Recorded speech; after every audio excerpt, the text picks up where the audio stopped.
கர்த்தருடைய பரிசுத்த நாமம் மகிமைப்படுவதாக. 23/7/2026 வியாழக்கிழமை, புதிய நாள், புதிய கால வேளைக்காய் கர்த்தரை நன்றியோடு துதிக்கிறேன், ஸ்தோத்திரிக்கிறேன். இந்த நாளுக்கான கர்த்தருடைய வார்த்தை ஆதியாகமம் 8ஆம் அதிகாரம் 1ஆம் வசனம். தேவன் பூமியின் மேல் காற்றை வீச பண்ணினார், அப்பொழுது ஜலம் அமர்ந்தது. He sent a wind over the earth and the waters receded. கர்த்தருடைய பரிசுத்த நாமம் மகிமைப்படுவதாக. அமைதி தரும் தேவன். கிறிஸ்துவுக்குள் மிகவும் பிரியமானவர்களே, இந்த காலவேளையிலே ஆண்டவர் உங்களோடு கூட சொல்கிறதான வார்த்தை, அமைதியை உண்டாக்குவேன், உங்களுடைய பிரச்சனைகளை அமர பண்ணுவேன், போராட்டங்களை அமர பண்ணுவேன், எழும்புகிற கொந்தளிப்பை அமர்த்தி போடுவேன்.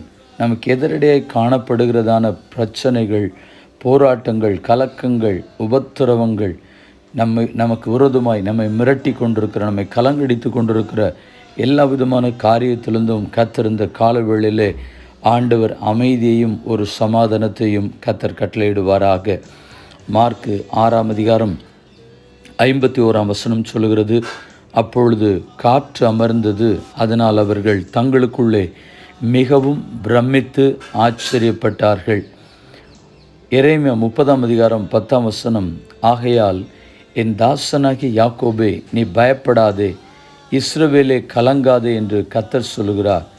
இதோ உன்னை தூரத்திலும் உன் சந்ததியை தங்கள் சிறையிருப்பின் தேசத்திலும் இராதபடிக்கு ரட்சிப்பேன். யாக்கோபு திரும்பி வந்து அமர்ந்து சுகித்திருப்பான், அவனை தத்தளிக்க பண்ணுவார், இல்லாமல் போவார்கள். கிறிஸ்துவுக்குள் பிரியமானவர்களே, நம்மை கலங்கடித்த, வேதனைப்படுத்தின, பயமுறுத்தின எல்லாரையும் கர்த்தர் அடக்கி அமர பண்ணுவாராக. அவர்களுடைய கிரியைகளை கர்த்தர் அழித்து போடுவாராக. தேவன் உங்களுக்கு சமாதானத்தை கட்டளையிடுவாராக என்று வாழ்த்துகிறேன். சங்கீதம் 107:29 சொல்கிறது, அவர் கொந்தளிப்பை அமர்த்துகிறார், அதன் அலைகள் அடங்குகிறது. மார்க் 4ஆம் அதிகாரம் 39 ஆண்டவர் எழுந்து காற்றை அதட்டி கடலை பார்த்து, இறையாதே, அமைதலாயிரு என்றார். அப்பொழுது காற்று நின்று போய் மிகுந்த அமைதல் உண்டாயிற்று. பிரியமானவர்களே, உங்களுக்கு விரோதமாக எழும்புகிற, பயமுறுத்துகிற, மிரட்டி கொண்டிருக்கிற, அச்சுறுத்தி கொண்டிருக்கிற, வாழ்க்கை வேதனைப்படுத்தி கொண்டிருக்கிற மனிதர்கள் யாராக இருந்தாலும் சரி, போட்டியினால், பொறாமையினால், வாதினால், வஞ்சகத்தினால், சூதுனால், உங்களோட பிஸ்னஸ்க்கு விரோதமாக, உங்களோட குடும்ப வாழ்க்கைக்கு விரோதமாக, உங்களோட பிள்ளைகளுக்கு விரோதமாக யாராகிலும் எழும்பி கலங்கடித்து கொண்டிருந்தால், நீங்கள் விசுவாசத்தோடு, தைரியத்தோடு, ஆண்டவர் கொந்தளிக்கிற கடலை பார்த்து இறையாது அமைதலாயிரு என்று சொன்னார், அவைகள் அமைதல் உண்டாயிற்று. அப்படியானால் நீங்களும் விசுவாசத்தோடு கூட பேசுங்க. கர்த்தர் உங்களோடு கூட இருக்கிறார். இறையாதே, அமைதலாயிரு, பி ஸ்டில் அண்ட் காம். ஆண்டவர் அவைகளின் மேல் அதிகாரம் உடையவராக இருந்தார். உங்களுக்கும் அந்த அதிகாரத்தை கொடுத்திருக்கிறார். ஆண்டவர் சொல்லுகிறார், நான் ஜெயித்தேன், ஆகையால் நீங்களும் ஜெயிப்பீர்கள் என்று சொல்லி. ஆகையினாலே நம்பிக்கையாய் பேசுங்கள். கர்த்தர் உங்களுடைய பிரச்சனைகளுக்கு இயேசுவின் நாமத்தினாலே முடிவு உண்டாக்கி சமாதானத்தை கொடுப்பாராக. கண்களை மூடி நாம் ஜெபிப்போம்.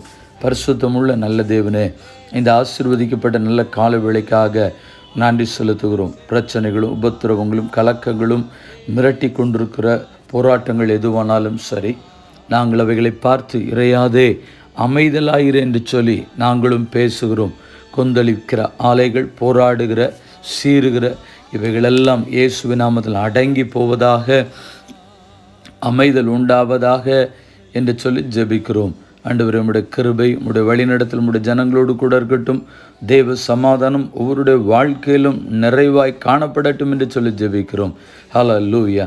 எல்லா போராட்டங்களுக்கு நீங்களாக்கும் நிம்மதி, மகிழ்ச்சி, ஆனந்தம் இயேசுவின் நாமத்தினாலே தங்கட்டும் என்று சொல்லி ஜெபிக்கிறோம். துதி கனமகிமையெல்லாம் உமக்கே செலுத்துகிறோம்.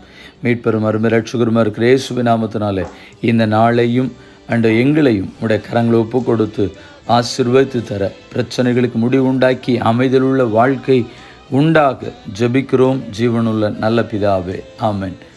வாழ்த்துக்களுடன் ஜெபங்களுடன் பாஸ்டர் ஜெபதாஸ். வாட்ஸ்அப் 9345353730. நேற்று கேள்வியும் பதிலும், புதிய மனுஷனை தரித்து கொள்ளுங்கள்.